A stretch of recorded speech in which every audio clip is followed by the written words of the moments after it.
Welcome back to the channel and welcome back to another UFC fight prediction video.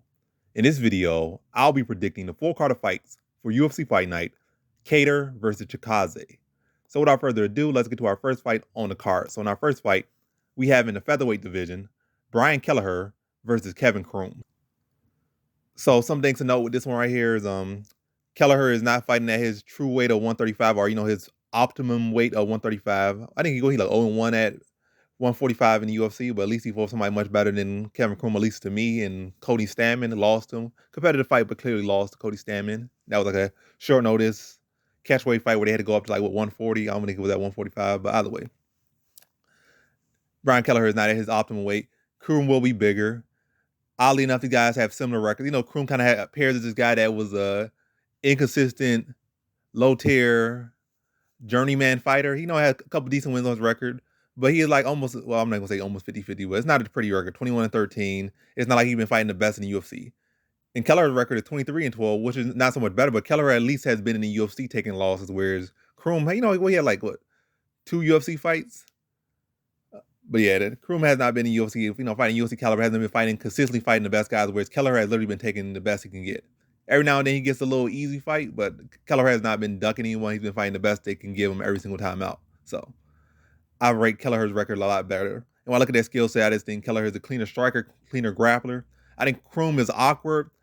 He's opportunist out there, and he's not gonna he's gonna be tough for a little bit early on, but I feel like all that's gonna do is play right into Kelleher's game. Kelleher is always looking for the opportunity where guys getting sloppy, getting over aggressive, or getting lax out there, land a big counter shot on them, and then tap them out. So I feel like that's gonna be the case. Croom will come out aggressive, trying to make things happen. He'll be the bigger man. Probably not coming in as, with a full camp or anything. Definitely not that. So he's gonna know that. So he can come out there even more aggressive, trying to make something happen in the early going-ons, have a little bit of success, walk into a counter, get cracked, and then get tapped out in that first round. So in this fight, I have Kelleher via first round submission. Now to our next fight, we have in the featherweight division, TJ Brown versus Charles Rosa. So TJ Brown was, I forget who he's originally supposed to, he was originally fight Gabriel Benitez, but Gabriel Benitez dropped out, and now Charles Rosa is in. And I had to say, I really do not like Charles Rosa in a lot of ways. I'm not saying I hate the guy or have any personal beef with him, but he's just so inconsistent. I never really been high on his talent or his skills. I'm not saying he's not a talented or skilled guy. He's definitely talented, definitely skilled. But as far as his opportunities and options to be any bit of a success or any bit of a consistent success or really make any waves in the sport, they never really been there. And I know at one point they kind of hyped him up, and now at this point he's just consistently disappointing. But hey, he's been consistently on that win one, lose one, win one, lose one. And TJ Brown's a guy that's like not really there either. A guy that's 1 and 2 in the UFC. So two guys that, Charles Rosa at least has been able to stick around in the UFC, by winning one and losing one and staying perfectly 500. But TJ Brown on the other side, fresher face, but it's kind of harder to judge where he's going. But hey, I don't know. Can he break the Charles Rosa curse and put Charles Rosa on a 2-fight losing streak and send him out of the UFC, which hopefully he can? No, we're not on Charles Rosa, but I hate these fighters that's consistently winning and losing up and down, up and down, up and down.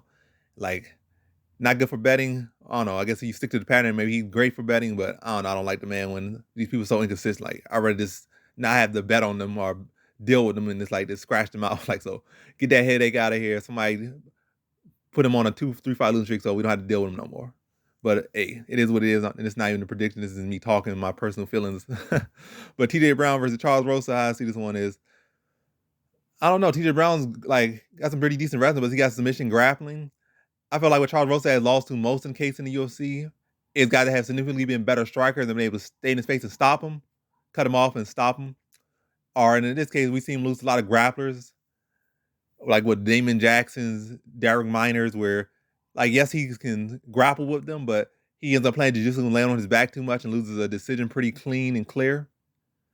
Gets dominated in the positional battle. TJ Brown, I feel like can take him down, but I feel like TJ Brown's more a wrestler than a grappler. So Charles Russell actually for some reason, odd reason, he'll do good against wrestlers for some reason. But when it's a wrestler, grappler, or a grappler, he'll play jiu-jitsu with them and stay on his back the whole time. But when a wrestler takes him down, he explode right back to his feet.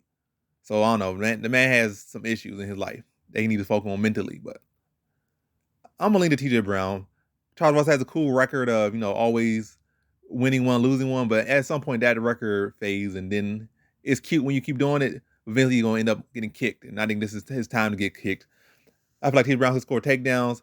I feel like TJ Brown could cut him down. I like the improvements I saw in TJ Brown in the Kai Kamaka fight. I feel like he lost that fight, but the judges saw it for him. But ultimately, I'm going to lean to him to beat Charles Rosa. And probably in a very close decision. Neither of these guys are super studs or super this, super that. None of these guys are trustworthy, low confident pick at best. But yeah, TJ Brown to score some takedowns, pressure him, land some shots, and just take advantage of Charles Rosa's very telegraphed, limited style, and beat him in a close decision. So in this one, I got TJ Brown via decision. Vita. I don't know what I'm trying to say. But now to our next fight, we have in the welterweight division, Brahimaj versus Court McGee. And how I see this fight? Yeah, so how I see this fight, Brahimaj versus Court McGee is I'm not really sure what Brahimaj striking is. Like he really got picked apart, to be honest, by me by what's his name? Max Griffin. Max Griffin picked him up. But not to say Max Griffin's a bad striker or anything, he's not. But we didn't really get to see a striker too much from the Max Griffin fight. And he looked pretty limited, pretty telegraphed, but he got some good attributes if he could build on it and clean up his technique. He could definitely be a problem to a little extent. But I don't know how to feel about him yet. Then also when you look at some of his fights, he kind of lost to some not mediocre competition, but not no UFC caliber competition guys. I was like Parsons or some guy, or Patterson, James Patterson. I forget who he lost to, but these guys that just aren't UFC caliber. He lost a couple of these guys not too long ago. So that's another thing to knock against him. Court McGee on the side, been in the UFC, been consistently in the same spot his whole career. Like he could potentially do something, but just stayed in the same position for 10 years and didn't move up, didn't move down, just stayed in that position. Is Court McGee even trying to fight to compete, trying to climb up the rankings, or are he just here to fight and collect a paycheck? It seems like Court McGee is never having any upward trajectory, never any downward trajectory. He just constantly stayed in the same spot, smack dab in the middle. Matter of fact, not even in the middle. He's outside the ranking. I don't know. Court McGee just exists in a Court McGee lane. What is he doing? He doesn't compete in a different thing. He has different goals than everyone else in the game. Everybody's he's going up in the ranking. He's going down in the ranking. Court McGee, he just here. So I don't know. But that's beside the point. I feel I haven't seen enough from Brahimaj striking. I've seen against lower tier competition look pretty good, but against the upper competition, when he fought anybody a bit decent or experienced, has not looked all that great on the feet.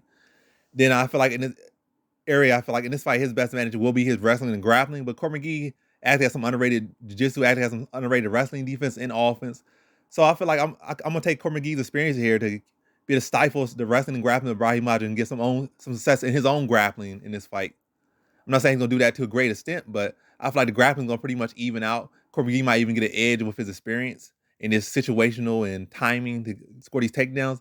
Then I feel Court McGee, he'll be as stiff like he always is, but I feel he'll be able to find his way to those shots, time them better, land them better, cleaner shots, and just wear on Brahimaj with his style. And also, Court McGee is a guy that has hard to finish historically. Been in with some of the best guys. Only been finished once or twice in the UFC, and been in with some solid guys throughout the years. So yeah, and his record might not be patchy and all that stuff. It might be patchy, but it has fought some solid guys throughout. So I'm gonna take that experience in Court McGee, the underrated wrestling defense, underrated grappling defense, and offense on grappling and wrestling. And then underrated. This is really the experience and underratedness of Court McGee to be able to edge out a decision over the prospect and Brahimaj. So in this fight, I have Court McGee via decision. I need to drink some water. But now to our next fight, we have in the middleweight division, Jamie Pickett versus Joseph Holmes. And how I see this fight right here between Pickett versus Holmes is I'm gonna cut right through this one. I feel Pickett has always been that guy. He just kind of missing some pieces. He got good frame. Seems like he got some good skills, but unable to piece them all together and unable to really execute. It's these fighters that if they kind of were able to fire or they were able to execute and put things together, they could be a pretty decent fighter. And I feel that's Pickett. But they don't piece it together, and they just kind of end up just being here and gone just like that. And I feel that perfectly explains Pickett. Yeah, perfectly explains him. But when I look at Joseph Holmes, I see a fresher face, coming in here, good frame, actually taller, actually longer. I feel he's a little bit raw on the feet, he's still trying to work on those areas. And I feel Pickett will have the striking advantage. But I feel Holmes will have a clear grappling advantage. I'm not saying Pickett's no slouch in the grappling. But I feel I'm going to favor the guy that's a fresher face to be able to make those improvements, make those changes, and see the holes in Pickett game and take advantage of them. So I feel Holmes will be able to keep it competitive on the feet, then look to level change, latch onto him, wear on him, and drag him down and start to work on him. Just wear him down over the course of the fight. with his grappling and his pressure and his size and his weight. Like I said, mix up the grappling with the strikes. And then it's like he started wearing them over the course of the fight, whether he's getting the takedowns or not. Just the fact that he just keeping busy, controlling the position, whether it's against the cage or on the ground, or whether he's attempting takedowns, scoring them or not. Just like I said, keeping Pickett working and keeping Pickett responding to him. That's another thing. Pickett so easily falls into the pattern where he's following his opponent's pattern instead of setting up his own pattern. Like he so easily falls into other people's patterns. I feel like that's gonna happen with Holmes, and that's gonna allow Holmes, like I said, is a wear down effect. Then tap him out late in the third round, or tap him out in the third round. I'm not saying like late, but it'll be late because it'll be the last round. I feel like he'll be able to find that submission eventually as he wears down Pickett over the course of the fight. And Pickett, like I said, Pickett's in his pattern. And once he has him in pattern, you think it'll be another case with a round just going to pass him on by. Then Holmes is going to turn it up, be able to tap him out. Turn it up or catch him lax, catch him a little bit loose, slide that arm underneath the neck and tap him out. So in this fight, I got Joseph Holmes via third round submission. Now to our next fight we have in the featherweight division, Joe Anderson Brito versus Bill Algeo. Yeah, so in this one we got Brito versus Algeo. So I'm gonna be flat honest. I do not like Brito. I do not like what he brings. I do not like skill set. I do not like his fight IQ. I do not like his style. But I think it'd be enough to get past Bill Algeo. I feel like Algeo is a pretty solid fighter. But this is a couple of things. A lot of these fighters that have these skills, but aren't always able to patch it all the way together. And they have the little holes where people can, like they have these loopholes in their skill set in their games as themselves as fighters, and people see it and they're able to get past it. I feel like Algeo was able to close those gaps, kind of address those holes a little bit, plus address those lapses. This would be his fight to win all the way. It would be a great underdog and should be bet to win. But for the fact he gives with these takedowns, and for the fact that Brito has kind of the momentum, I'm gonna lean to Brito. I feel like Bill Algeo has the skills. But I feel like he's gonna fall into the pattern. Allow Joe Anderson Brito to get off with these sloppy shots, his sloppy aggression, his piling up these big haymakers, maybe not landing the flushes, but landing a couple of them every now and then, pushing them back, scoring takedowns. And even if he does get tired, I don't feel like Bill Algeo is gonna be come back and rally and put him away. It's gonna be a case where Brito just gonna simply just be more aggressive and score takedowns. Like he's gonna land the heavy shots, throw more heavy shots, be the one pressing more, the one going for takedowns. And Algeo's not going to make him pay. Algeo's not going to invest to the body as much as he needs to. He's not going to stuff those takedowns when necessary. And yes, he might get back up and every single time, but he's going to get put back down every single time. And it's going to be a case of where, simply like I said, outworked, outpositioned, out-hustled, and beat to a decision. So in this fight, I got Joe Anderson Brito via decision. Now to our next fight, we have in the lightweight division, Dakota Bush versus Vyacheslav Borshchev. So Vyacheslav Borshchev. Bush versus Vyacheslav Borshchev. I'm probably butchering the name, but I'm trying. So Bush versus Borshchev, how I see this one is. I think Bush, I feel like the biggest area Bush can have advantages in his wrestling and grappling, potentially. But when I really look at his fights, I feel like most times he's more of a counter grappler than an offensive grappler. Like he's not a guy that's necessarily looking for the takedown. Like a guy, like he kind of take advantage of when it comes, but he's not a guy that, makes it happen necessarily. You get where I'm trying to go with it. So, and I'm not like he's such a high level grappler or wrestler to begin with. He's a tough, what they call it, tough nose or tough jaw, whatever they call it. Like he got heart, he got chin, he got grit. But I don't feel like the skills are all that fleshed out. And I don't feel like his wrestling is all that special. His striking is definitely all that special. Got heart on him, got chin on him. And like you can see a lot of these wrestlers and a lot of these fighters out there that have those attributes. Like they'll be able to go to decision, they'll be able to give anyone a tough out. But they're a dime a dozen is all I'm gonna say. But Dakota Bush is solid. He's tough, and he's not gonna lay down for Borshchev. But I just feel like he's not gonna. The biggest area where he can take advantage of, or at least try to take an advantage of, is in the wrestling grappling. I don't feel like he's gonna be as aggressive as he needs to be, or don't think he's gonna find the success he needs to find in this. And ultimately, I feel like Borshchev will be sharper in the area where he has the advantage. I feel like Borshchev will be able to see the takedowns when they do come, and I feel like they'll be limited. Then I feel like this fight will primarily play on the feet, with Bush trying to, wear his toughness and try to make things happen. But Borshchev has been too clean, too sharp, and just mixing them up, out-striking them, picking them apart. Probably a stoppage, but I'm going to say with decision. Like I said, I'm kind of rating Bush's toughness in there. Like, he's going to come in here again, come in here in shape before training camp. He's going to make it interesting, but Borshchev is going to be the more technical fighter, and the fight's going to take place where Borshchev has the clear advantage, and that's on the feet mostly. So, in this fight, I have Vyacheslav Borshchev via decision. Now to our next fight, we have in the women's flyweight division, Caitlin Chookagian versus Jennifer Maia. And the hot seat fight right here between Chookagian versus Jennifer Maia 2 is I feel like I've seen bigger leaps in Chookagian. Like first, she had not attempted a single takedown in like her whole UFC career. I mean, she did something in her outside the UFC, but in the UFC she had like 10 fights and had not attempted a single takedown. Then she's like, "Oh, I see that Antonina Shevchenko is grappling so garbage. Let me use this." She's like, "Hey, this guy's easier to grapple." Now you start to see her grapple a lot more. But either way, I feel like with Chookagian, I've seen the bigger leaps. I feel like Jennifer Maia, you do MMA math, she had the better fight, better performance against Valentina Shevchenko. But Chookagian has already had a win over Jennifer Maia. I still think Chookagian's the cleaner striker than Jennifer Maia. And with improvements in grappling, I feel like the takedown, man, Chookagian has always been a pretty tough person to take down, but I feel like she's even more solid in the area, worked on the area even more, or at least using it more now. So I feel like Jennifer Maia will look to take the ground, but Jennifer Maia, we look at her pattern, she's not a woman that necessarily goes for a lot of takedowns anyway, so I just feel like it's a case where it's similar to the first fight. Chookagian is going to be more active, landing more shots, throw more volumes, and be more keen to address the grappling of Maia, and it's going to be a striking matchup. And also, Jennifer Maia didn't even look that great in her last fight against, Jessica or somebody. By the way, so I don't know how to feel about Jennifer Maia, but Chookagian already has a win over her. I've seen improvements in her grappling. I've never seen the great improvements in Maia. I feel like her striking's still relatively the same. Grappling's still relatively the same. I feel like she's still relatively the same fighter. I think stylistically, she played out as a harder matchup for not Antonina, but Valentina Shevchenko. But again, I feel like similar. We're gonna rinse and repeat the the first fight. Primarily play on the feet. Chookagian a better, cleaner striker, dictating the pace on the feet, landing more shots, being longer, and just piling up combinations. The discount Holly Holm going to pick up another win and shut out the trilogy before it even happens. So it's going to be 2-0 for Chookagian. So in this one, I have Caitlin Chookagian via decision. Now to our next fight, we have in the flyweight division, Brandon Royval versus Rogerio Bontorin. So interesting enough, like Bontorin is looking like he might miss weight again, looking heavy. Good or bad thing for him, but I already made my prediction. And my prediction is Bontorin to beat Royval. I feel like Royval striking is pretty sloppy, very reckless.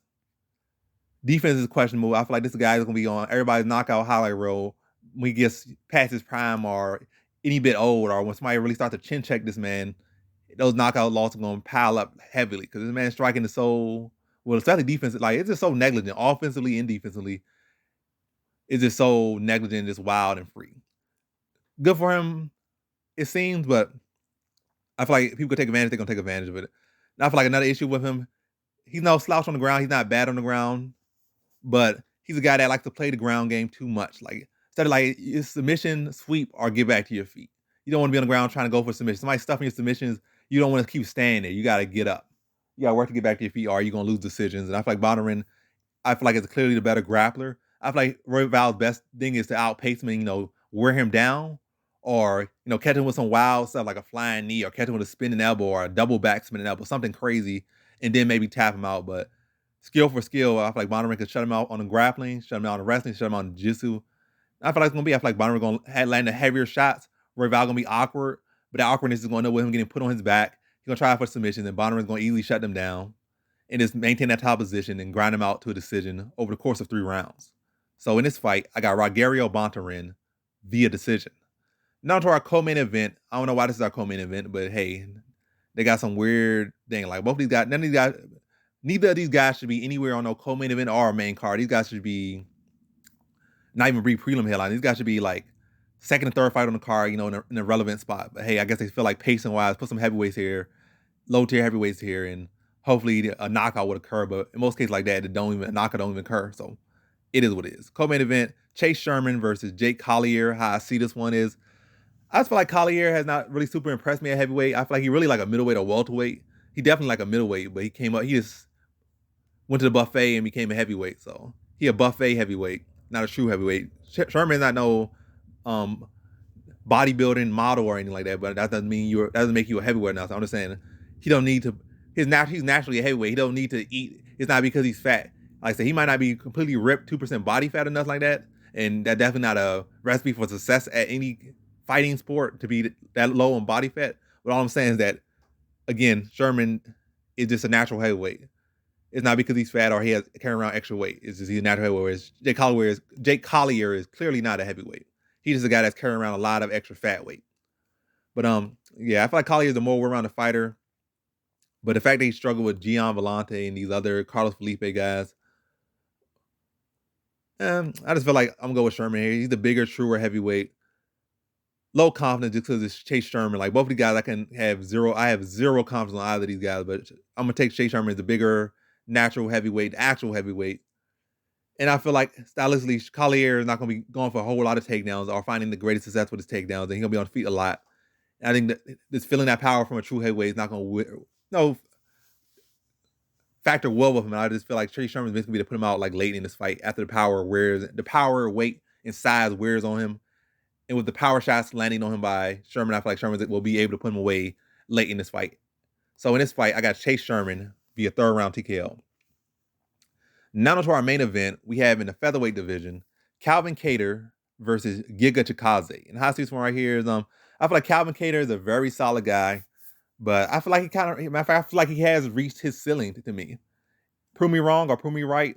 It is what it is, but to me, I will go with great confidence that he has hit his ceiling. As far as I don't think this guy, I can see him as a title challenger. I'm not saying like skill, like his ceiling wise, he'll never be a title challenger, but ceiling wise, as far as I can't see him getting past certain guys and certain style matchups, probably from now to the end of his career. But hey, he got a good fight. I mean, he got a good chance against Giga Chikadze, but I feel like Giga Chikadze is pretty much a lock for me, to be honest. High confidence, if not a lock for me with Giga Chikadze. Especially looking at his track record, I seen the Zabit fight. He was so far behind Zabit in striking and overall MMA up until like the latter half of the second round and the third round because Zabit got tired against Renato Moicano. Moicano just mixing into this combination with kicks, used a couple over the angles, and Calvin Kattar was just behind. He wasn't able to really catch him, wasn't really able to find him. And then the Max Holloway fight, Holloway didn't just box him, but either way, I see like a pattern where those little inside kicks kind of throw him off balance. He's not able to really, it frustrates him. And I feel like Kattar, he has some solid boxing. I feel like it's pretty predictable. He's not like necessarily the fastest guy, kind of slow but powerful. And I feel like Giga Chikadze just on a different level, and especially in his kicks on a different level. So I feel like he could blast those legs, angle, not be there, walk him into shots, and just be the more textbook striker, the more advanced striker, the more diverse striker, the longer striker, and the striker with the more arsenals. And Kattar might have that wrestling and stuff in his back, his back pocket. But if you don't use it, you lose it. And it's not like he's been using it against anyone decent. He might use it defensively pretty well, but we haven't really seen him use it offensively. So I don't expect him to use it to any great degree against like Chikadze. And also coming off that beating he took from Max Holloway, I don't think this is the best fight. So you fight one of the better strikers in the division in the sport and get washed. And now you coming back and you fight one of the better strikers in the sport in the division. It's not the best recipe. So like all those factors making this a very high confident pick, if not a lock.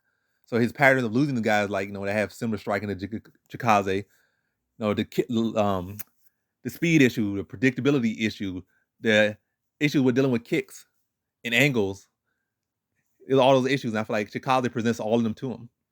The speed, like I said, all these factors are already there and have already been proven to be issues for Kattar, and Chikadze can present them probably might even better than anyone else has ever presented them to him. But I think the biggest thing that Chikadze is probably the most one-dimensional fighter he has fought in his whole UFC career. But Kattar is not necessarily a guy who has looked to take advantage of one-dimensional guys by being multi-dimensional. He's a guy that's been a striker through and through as far as his own career. Like he might be well-rounded, but he fights like a one-dimensional fighter. So you're gonna fight like a one-dimensional fighter. You're gonna go up against a one-dimensional fighter. You're gonna get styled on by this one-dimensional fighter instead of you were a guy that consistently goes out there and looks to find holes and take advantage of these guys where they're weak. It'd be a different story potentially. But even then, if he come off that whooping like he did to Max Holloway, like he is coming off from Max Holloway, I still wouldn't be able to favor him in this matchup or even try to really lean to him. So I feel like again the things are it's already written down. It's already written. Like now I'm gonna stick to it. I feel like Chikadze will be able to just blast those legs, not really allow him to plant with his jab, not really allow him to get his entries. And when he's not able to land that jab, his time is gonna be off, his confidence is gonna be off. And he's going to probably even telegraph his openings or coming in a little bit short with his openings. And Chikadze going to be able to step back, land counters, snipe him even better. And I feel like after taking that beating from Max Holloway, yes, he made it to a decision, but that's going to wear him. That took some years off his career. I feel like it's going to be easier to stop. So I feel like Chikadze will be able to put him away. Damage will accumulate from the counters, the clean shots, battering his legs, almost turn him into really from the jump, like working to turn him into this a target, a punching bag. Like take away those legs and then start to find those shots on him over top, final shots around. And it's like use him as a practice dummy almost in this one. Not saying that he can't compete, not to say he's not gonna be competitive, but I feel like Chikadze's gonna chew him up, dissect him, and put him out in the third round. So in this fight, I got Giga Chikadze via third round TKO. And so that concludes my fight predictions for the full card of fights for UFC Fight Night, Kattar versus Chikadze. And as always, thanks for watching.